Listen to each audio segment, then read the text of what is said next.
Hey guys, this tutorial video I'm going to teach you guys how you got infinite ammo from Resident Evil 2 on PlayStation 1.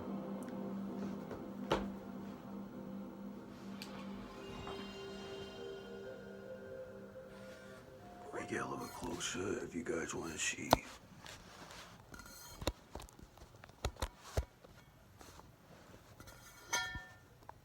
Okay, it's look good. Look good.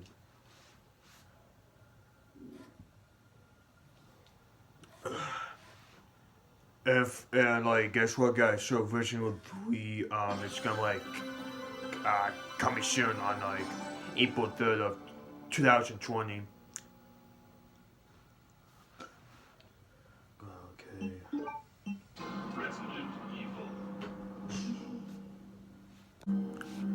Okay, so when you at the game, if you ain't Leon or even Claire, it doesn't matter what character you actually choose when you got infinite ammo.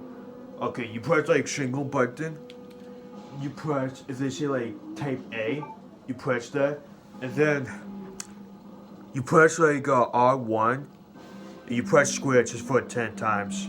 Watch this.